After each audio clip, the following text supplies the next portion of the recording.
Mrs. Patricia. Here. Mr. Schroeder. Here. Mr. Smith. Here. Mr. Steve. Here. Dr. Ussalini. Present. Okay, I'd like to welcome all the visitors this evening. Board President message. After meeting with PennDOT last month, it has become unrealistic at this time to put additional time and expense into the current elementary building project. A few weeks ago, the board received various options to the building project from the superintendent, Mr. Kirsch. A Buildings and Grounds committee meeting was held before tonight's meeting to discuss those options.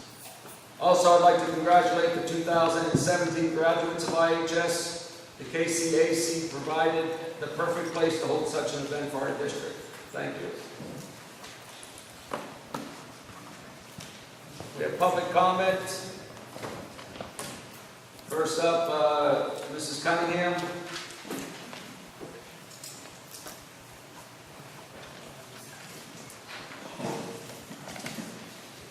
What I have to say can't be said in 3 minutes, but I will bring up 3 words that I think need to be reviewed by this board. Transparency, fiduciary, and integrity. I attended the committee meeting. The architect brought a proposed plan, a revised plan, that he only made copies for the board. When I asked if copies could be made available for the public who was in attendance, there was no effort made by any board member, let alone the architect, to provide that to the attending public. I find that to be a breach of transparency. The second thing I would bring up is a fiduciary responsibility. You are playing with money. It is our money you are playing with. It is your responsibility to be trusted with our money. Thus far, you have not shown us that you are worthy of our trust. The final word I would bring up is integrity. Recently, I was reading Robert Mueller, the now appointed special counsel in Washington, attended his granddaughter's high school graduation. He brought up the word integrity, and he said, "It is not what you do, it is how you do it." It made me think of this board. You have been deaf to all of us speaking. You have been blind to the editorials that have been printed in the paper. But certainly you are not dumb enough to think that you can continue with a $20 million, a $25 million, a $32 million project and think that it's going to be acceptable. You have already put a responsibility on the incoming board of a 5-year labor contract, unheard of. And believe me, I worked on contracts. Unheard of to have a 5-year contract. That's a huge financial responsibility you gave to an incoming board. And now you want to put a building project on top of that when this community cannot afford it at this time. I think you need to take those words that I have suggested to you and mull them over and to show us that that trust can be regained. Thank you.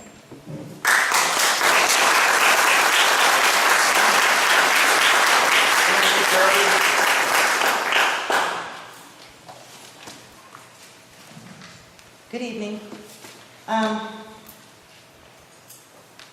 At an all-important and fact-revealing May 22nd finance meeting, only 4 of 9 directors were present. 4. Absent were the 5 directors in favor of the mega school, as well as the superintendent. Since this meeting was on the heels of the election, it sounds like maybe this huge absence was planned, and maybe because you were a little butthurt over the loss, I don't know, but you weren't there. However, at the June 5th academic committee meeting was canceled at the 11th hour with no prior agenda, no reason given, or the reason given was not enough directors to attend. Was there a poll? Was everybody polled on the board? Did everybody say there wasn't enough? But since the beginning of this school year, there have been a mere 5 academic committee meetings. Only 5. I thought that's what this school was about, academics. All 5 have had brief agendas, and in fact, the April 3rd meeting consisted of ripping Mr. Schroeth's plan to shreds, calling it stupid, and in his absence, no less. Doesn't sound very academic to me. I took the time to go back a few years and review the former academic chair's meetings, those at a time when there was no proposed mega school, by the way. Brian Peterson held 2 academic meetings a month with only 1 cancellation under his leadership. Full comprehensive agendas for his meetings that often lasted longer than board meetings, no 2-hour limit and out the door like that happens now. There's actually a meeting. Mr. Peterson was the epitome of a chair devoted to academics, an area that should be a foremost concentration, most especially in light of the proposed mega school. The majority of residents have stated no one is convinced of any academic benefits, including Commissioner Baker, who spoke tonight. Well, how could they be? There's no proof. There's lack of academic meetings. Nothing. You're not proving it. So, to the chair of this committee, and one whose career was spent in the educational field at various levels, we give you a failing grade. It is also suggested that you step down as academic committee chair and hand the seat over to Mr. Smith for the remainder of the year. Thank you.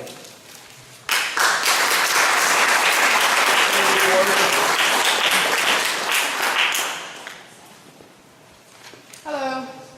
I'm asking you to consider all avenues, do your research, and do all you can to make this district as successful in educating students as possible. Please remember, most of the stakeholders here at IASD are not influential people who think nothing of spending money. We, too, care deeply about the education of our future generations. We also have to think ahead to when students now will be stakeholders in the district. Our job is to keep it a place where they want to stay and raise their families. An example to the students is the way we live and conduct ourselves.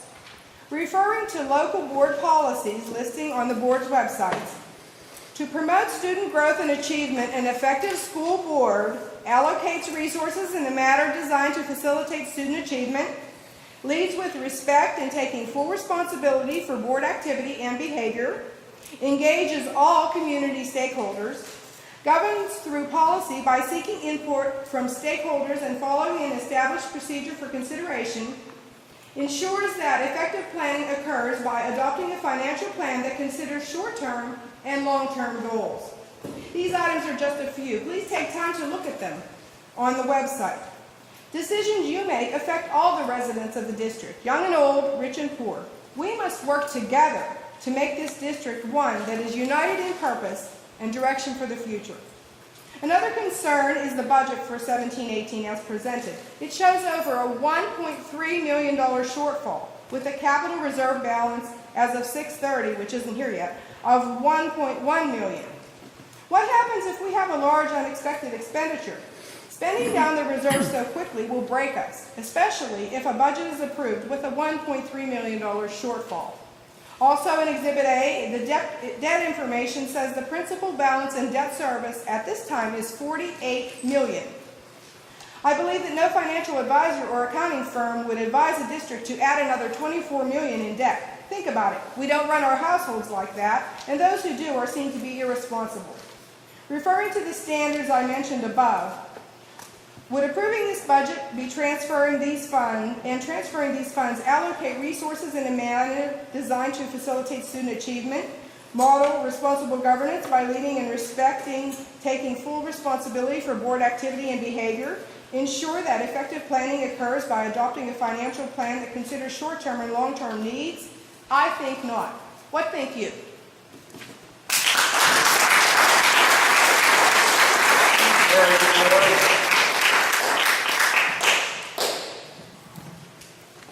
I'm going to stand up here, not to disrespect anybody, but my message is really to the community. It's not that I want to be on my own video either. What is the intended future of Horseman School? Horseman School, a great elementary school, was built in 1909 and has been renovated through the years. The most recent renovations, the ESCO project, took place in 2012-2013. Cost of taxpayers $14.9 million. and included energy efficient upgrades to Indiana schools. So far, these renovations have saved the district over $652,000. Staying on that same topic of school renovations, my wife did some research, my great wife, and I learned that the architect for Ben Franklin Mega School project, Vern McKissick, is currently renovating an old school in Chambersburg, PA. That school was also built in 1909, the same year as Horace Mann. McKissick formed a partnership with the Franklin County Area Development Corporation, which bought the property with the idea of facilitating its transfer to McKissick's property. The Development Corporation paid a mere $250,000 for the 131,000 square foot building. According to the Chambersburg Public Opinion News, for $7 million, McKissick's going to transform that school into quaint loft-style apartments with business and retail space. McKissick was quoted as saying of the school, it was built to last, with a steel frame covered with 3/4 inch oak under a yellow brick exterior. Sound familiar? Like Horace Mann. They found thick black chestnut trusses holding up the roof. And some may not know it, but you can't get chestnut anymore. It's extinct because of a beetle.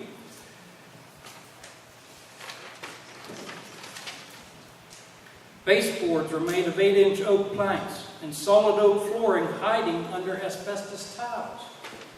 In another article, McKissick said of that school, it has wonderful potential. The 1, 2, 3 bedroom apartments appeal to retirees, working professionals, and millennials. There's a group that doesn't want a lawn, and a downtown living experience is appealing to them. Besides the high ceilings, apartments will have kitchen counters made from the old oak counters used in science rooms. Each unit will have a chalkboard, and countertops made from the slate shower stalls removed from the school's locker room. I can't buy that slate anymore. The quarries are gone, he says. He plans to save as many archaeological features as he can and seek National Historic status to obtain additional grants. Small towns have my passion, he said. I have a longer waiting list than I have units, McKissick said. Thank you, Mr. McCoy. Time's up, Mr. McCoy. Thank you. And on his own webpage, he says, we are constantly looking to identify former schools. So I wonder, what is the future of Horace Mann School?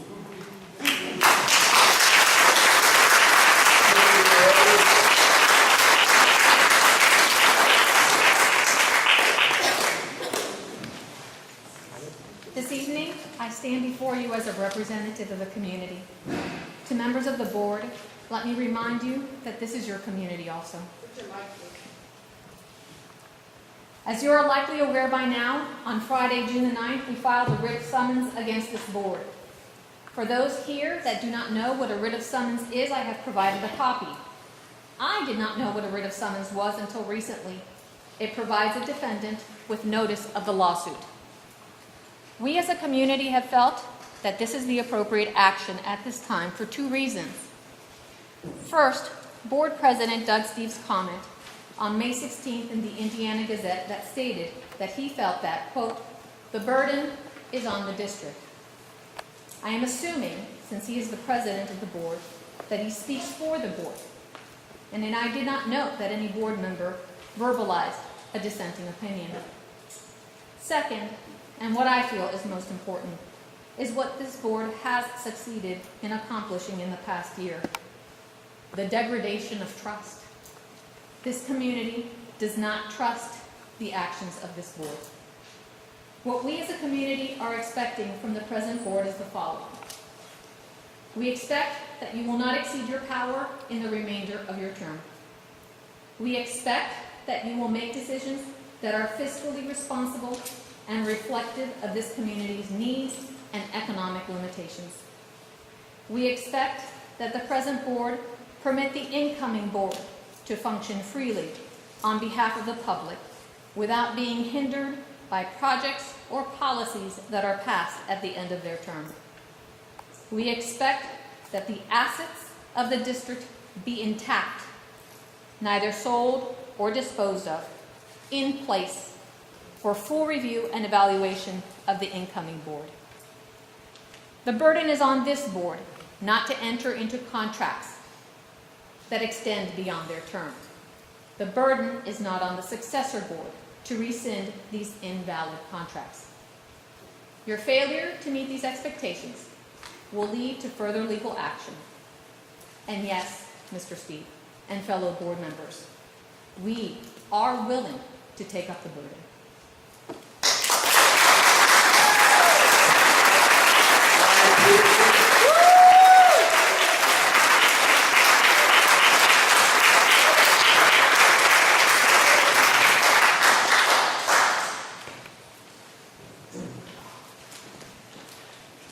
I think you said my name, I didn't hear. Yeah. Brian Peterson, 428 Locust Street.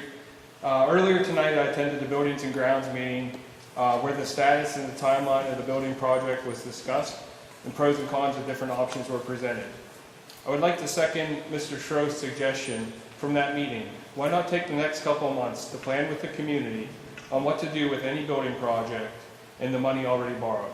We have until May 2019 to break ground for any potential plan money. There is no reason to rush.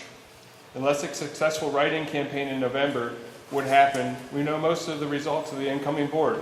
Wouldn't it be better to stop now without wasting more money and to work with these folks in the community to figure out the most academically successful and affordable long-term plan? Don't look at tying the hands of the next board. Take a step back, look for a way to truly work with the community and gather their valuable input. Thank you.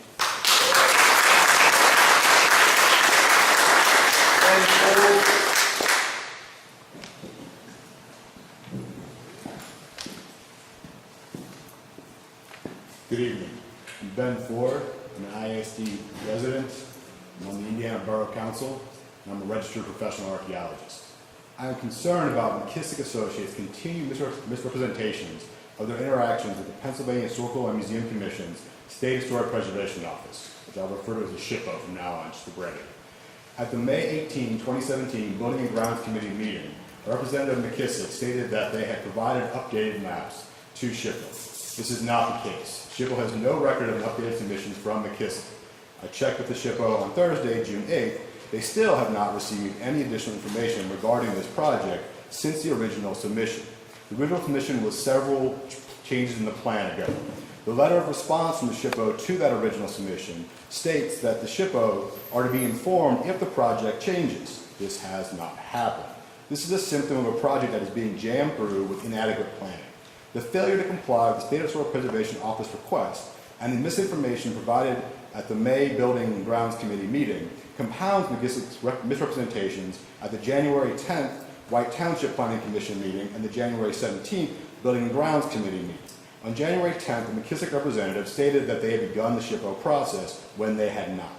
On January 17th, the McKissick representative claimed that they had SHPO approval when they had not submitted all the required information and had no approval. This is now 3 instances where McKissick and Associates has fundamentally misrepresented the project progress through the SHPO process. These are not simple mistakes. They are evidence of professional misconduct and clear attempts to mislead IASD and the White Township Planning Commission. I'd also like to correct 2 misconceptions about the SHPO and about this project in particular. The SHPO is not an advisory body. They have a regulatory role under the Pennsylvania State History Code and the National Historic Preservation Act. I do not recommend that IASD and McKissick take them lightly. Secondly, the area of concern with the Ben Franklin project is not limited to the floodplain, as some have suggested. Any undisturbed portion of the project area has the potential to contain buried archaeological sites. It is the business of the SHPO to determine if portions of that area will be disturbed, has the potential to contain sites. McKissick, Massaro, and IASD cannot make that determination, but IASD and their representatives have a responsibility to provide information to SHPO about project changes. I understand that McKissick and some of the board members do not feel that cultural resource concerns are real or something that warrants much consideration. That does not change the fact that they are part of the process. If we cannot trust McKissick to handle such a simple process, how can we trust them to design a new building? I'm frankly tired of McKissick & Associates outsourcing their quality control and quality assurance responsibilities to the community. The district is paying too much for such poor performance. Thank you for your time.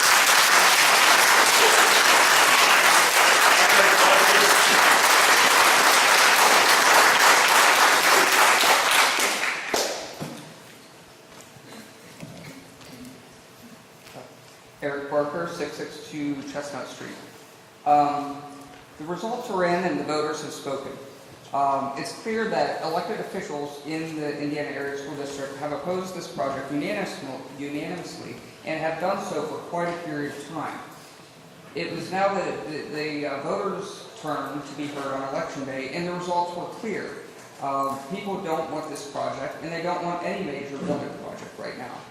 The support was broad-based. There was some talk, well, there might be some people that are in support of the project but are afraid to speak out.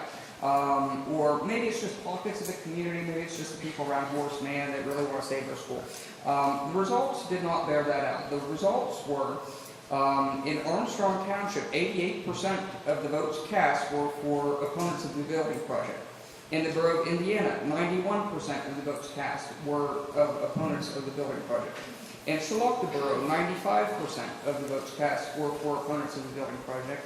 And in White Township, 86% of the votes cast were for opponents of the school building enclosure project. Now, of course, there were 5 people against the project and only 4 slots, but when it comes down to it, more than 3 out of 4 voters chose candidates against the project. That's not just a bare minimum. That's the clear voice and intent of the community there.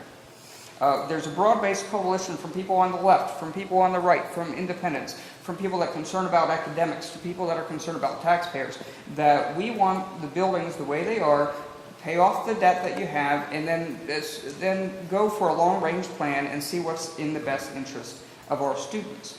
Any major building project right now is a solution in search of a problem. When our 2 borough elementary schools are rated #1 and #2 in the state for academic performance, there's not much more that you can improve upon beyond that.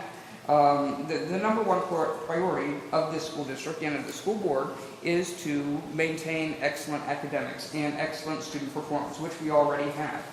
When you look at the details, it gets even worse. You see that in this new proposed plan, the classroom size that was often stated as a reason to go forward with the project, those classrooms aren't much bigger, and sometimes could even be decreased than what's in Horace Mann and the other East Pike and the other buildings today. A major project is not in the student's best interest. In the interest of the taxpayers and the community, you should wait until the current debt of the district is paid off. There's no burning platform here. There's no grant money that's going to expire if you take a little bit more time. We're going to spend millions of dollars in interest-only loans if you were to move forward even with a three-building project at this time. It doesn't make financial sense, and a prudent financial advisor shouldn't be promoting this in the case of the district. I'm requesting to stop and desist all building projects at this time. Thank you for your time.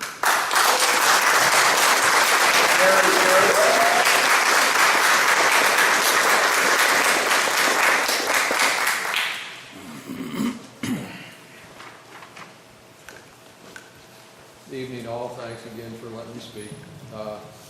Apologize for not making the committee meeting, but I just got in from out of town, and sorry. I would like to have heard a lot of the information that was shared there, but I gathered some of it. Well, the first thing is, I guess I'm going to echo with what Ben did, talked about, Larry and Bob. There are, and it has been called out in the past, there are inconsistencies with what McKissick is telling you. There's a lot of registered professionals that are in the audience, and I think the majority of the time they've been more on than McKissick. And, we're trying to help, hopefully you're going to continue to listen. And the election outcome, it was a shellacking. It was more than, worse than what I thought it was going to be, actually. I was really surprised when I read the newspaper the next day. I also want to say, to jump on what Bob just talked about, it is time to stop. It's been mentioned for months and months. That site is the wrong site for this size of school. It was discussed about the floodplain, access, play area, on and on and on. And it is time to stop wasting the money. I did a quick review of the notes, that A through F options or whatever, and the one thing that jumped out at me was the money that had been spent on making the schools more efficient. That wasn't in the pro or the con in some of those options. So, please consider that, throw that in there. You threw some other dollar figures in there, but you didn't consider that if you tore down some of those schools. It's okay to quit throwing good money down the drain. I mean, step back, take a deep breath, and reconsider things. I've spoke before, we're not in favor of just jumping to a new option. I've been involved with tens of millions of dollars worth of, or tens of millions of dollar projects. It is difficult to stop and go a different direction. It is very difficult. And I've been involved in some that we have had to do that, and the outcome is not always great. And you're already into a legal dispute now. It'll increase the chances drastically if you stop this project and try to go a different direction. There'll be contractor claims, possibly delays, which cause money or cost money and damages that you'll have to pay out. So if you are going to change, what I hope you are, which is going to stop the project, it's going to take not days or weeks, or probably even months to design things. It could take a year or two to do it correctly. I think that's it. Thank you.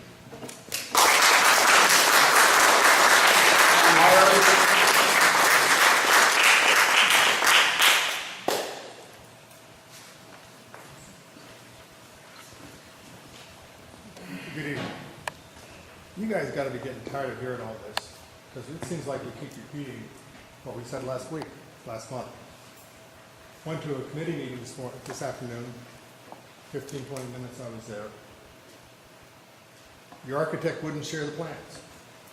There were 25, 30 people in the room.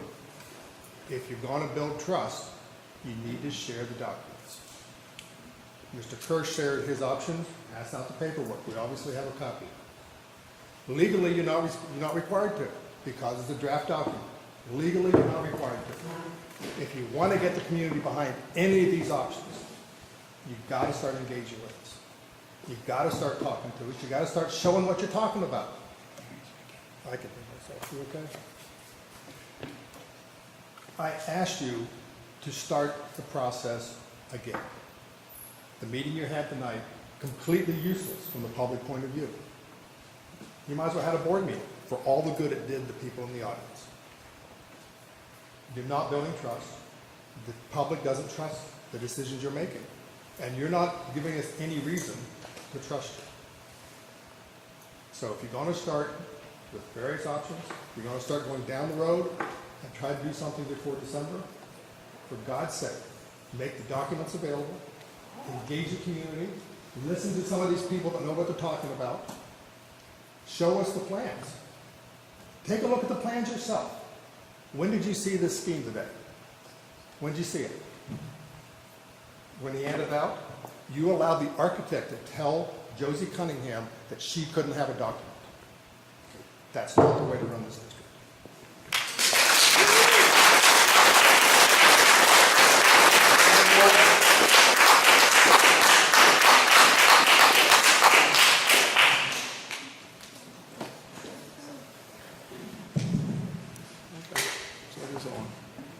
All right, Tim Wood, Indiana resident, actually Fairfax resident.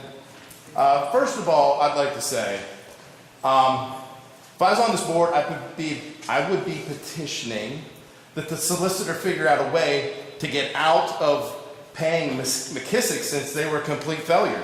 Now, I'm so thankful that McKissick's a failure. They failed. They told you they'd be able to get this building done and get all the stuff passed with the state. Anybody with a common sense would have known there was going to need something with that intersection. I knew after the YMCA built the gym, they needed something. Yet then they built a development up back behind the roads. I know it's not your responsibility as a school board to do that, but everyone knows when it's a public works, they're going to do the public, finally, the public, public's going to have to pay for what needs done. All right, I got that off my chest. Second, I've been coming here since September and trying to be involved. And I will agree, I donated to the law fund tonight, but I don't even fully agree with that. I think there needs to be a realignment of the schools, of what grades are where. I don't think all the schools need closed down. I think maybe a water thing needs fixed or something, a boiler. Some things need fixed. Kind of think maybe Horace Mann should become the new Jimmy Stewart Memorial. Some people might not like that, but maybe that's the right thing to do. I don't think it's wise to close Ben Franklin and build a new school and shut down all three. But I want to remind the board that you filled every mailbox, every single mailbox with your propaganda. What you thought needed to be done. Question and answer, 6 pages, legal form, single space. And then I got propaganda in my mail that said, like most of the people that show up here, they were against closing 3 schools. The people voted. Our bottom vote getter, our lowest vote getter, almost had 3 times the number of votes as the 2 people that were running for the school. The people spoke in this town. They said what they wanted. Now it's time to do your job as an elected official, what you're supposed to be listening to the public and doing as the public wants. Thank you very much.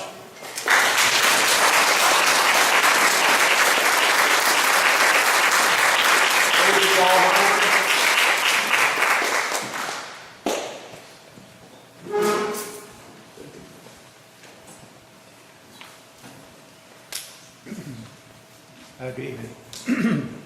This is my second board meeting, and the last board meeting I ever attended was the last time we discussed this prior to the election.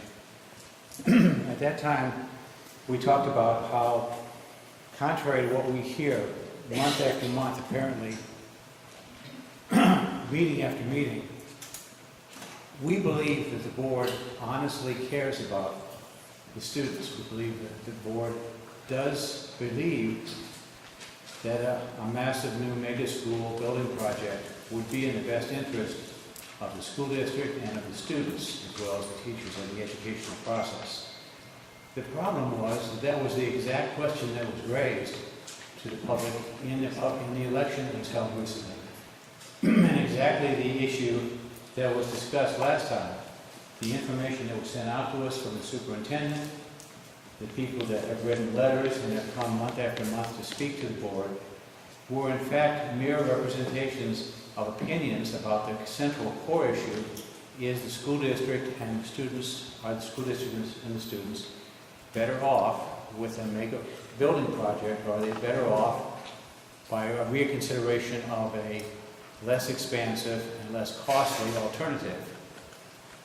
Well, when I last had a chance to speak with you, that question was still up in the air, and there were predictions, and I imagine each of you in your hearts had beliefs about not only the appropriateness of the mega school building project, but also the benefits of that and the fact that you would be supported by a good-sized proportion of the voters of the school district.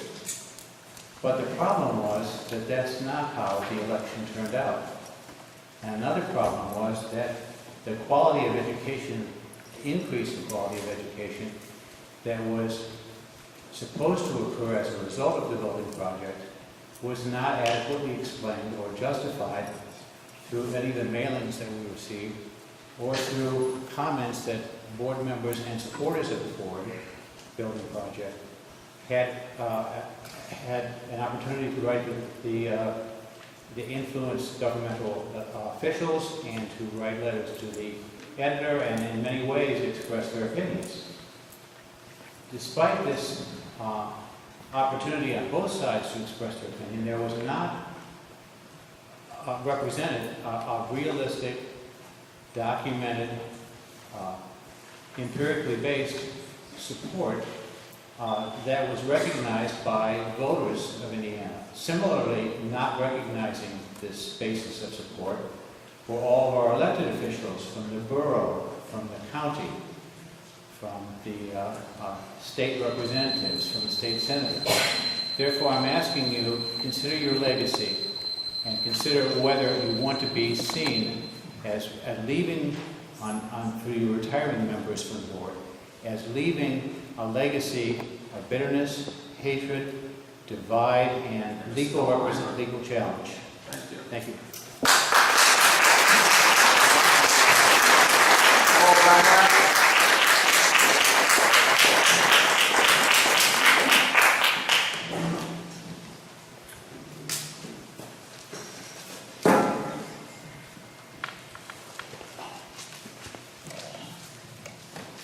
Hi, I'm Paul Dunlap from Sherlockton. I don't know which board member initially came up with the idea that the school district needed to build this new so-called mega school. But it's a crazy idea at this point in time. It's nutty.